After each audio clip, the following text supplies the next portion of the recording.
Good morning, students. Today, I am going to discuss Sarojini Naidu as a poet. The poems of Sarojini Naidu have been prescribed for you in the seventh paper of Part 3 Honors.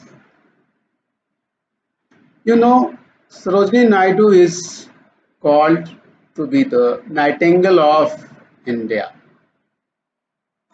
Like Sri Aurobindo and Tagore, Sarojini Naidu has also been dismissed as a faded romantic. It is true that her verse, at its worst, suffers from sentimentality and vagueness. It suffers from a lack of intellectual fiber and a cloying sweetness. It is also unfortunate that though she possesses a sharp wit and a fine comic sense, she does not allow these to function in her poetry. She fails to grow as a poet too, devoting herself in mid career to politics. What could have gone to poetry? But surely the finest lyrics in her, the sculptured flute, are not just a weak echo of the feeble voice of decadent romanticism. They are an authentic Indian English lyric utterance exquisitely tuned to the composite Indian ethos of all her contemporaries.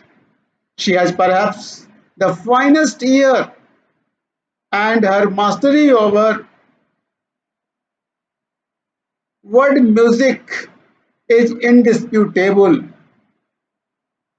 Her evocative use of imagery drawn from the Indian scene makes her for unmistakable freshness.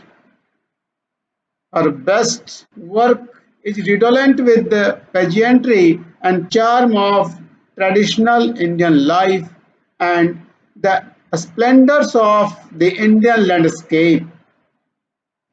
The song of Radha the milkmaid captures the very tone or voice of the milkmaid, the chanting rhythm, and the evocative power of the name Govinda. The full throated ease of the devotee's song manifests itself in the free flow of the verse. When the weeds grow loud and the days grow long, and the pitch groves thrilled to the Oriole's song. In the poem Village Song, she delineates the scene of an Indian village faithfully. She also vivifies the storm of imaginary fear rising in the heart of a village girl. The girl who has gone to the river to fill her pitchers has tarried. She is tempted to tarry, lured by the boatsman's song. She feels uneasy. The shadows of night are falling. There are no tender moonbeams to show her the path. She fears she may be bitten by a serpent or possessed by a ghost. Thus, through suggestive words, the poet brings out what is making the lonely girl uneasy. In her imagination, she goes to her mother, who may be apprehending her death by water. The random flow of thought through the unconscious of her mind has been concretely visualized. The shadows of evening gathering in the sky have been imagined as blackbirds. What gives the poem a peculiar rural aura is the expression Ram Re Ram. Sarojini's language of inspiration, rhetoric, and sentimentality receive additional stimulus from a literary source. Neither the Victorians nor the Georgians, whose contemporary she has had in them the power to give her a lead. She succeeds in keeping her emotions somewhat tidy, her sentiment genuine, and her rhythm faithful to the folk songs of South India.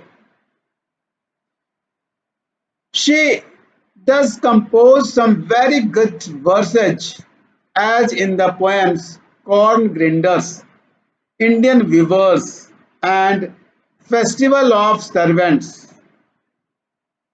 In To a Buddha Seated on a Lotus, the poet rejoices in accessible desire and heavenward hunger. In doing so, she sums up the central philosophy of the Vedanta, and all our mortal moments are a session of the infinite.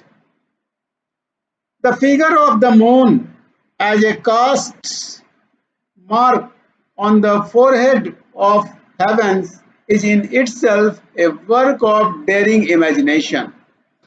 The soul's prayer shows the desire of the poet to know the innermost laws of life and death.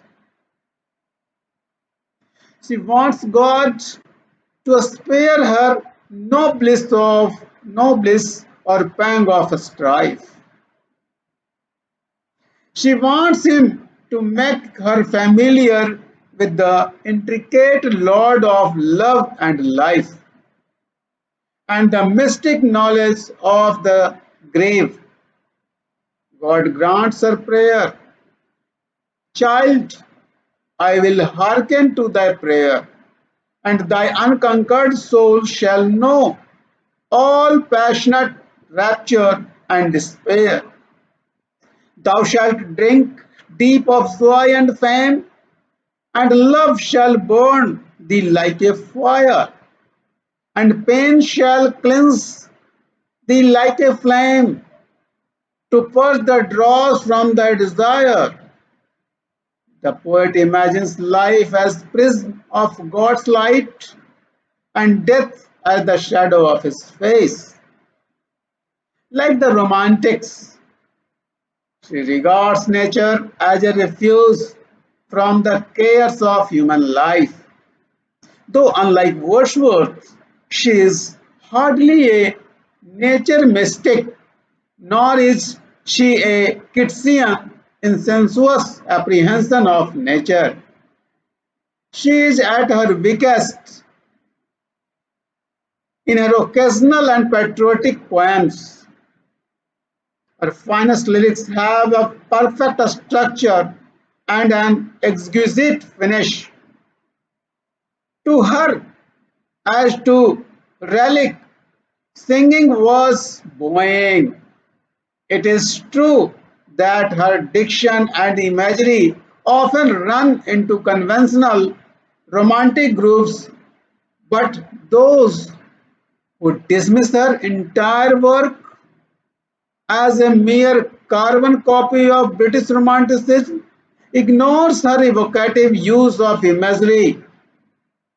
In her lyrics, night descends like a black panther from the caves of sleep. The poet at times, as in Indian Weavers, is in full possession of rare gifts, a profound awareness of her own tradition, admirable poise, and an ear and eye for striking rhythm, image, and symbol. Thank you.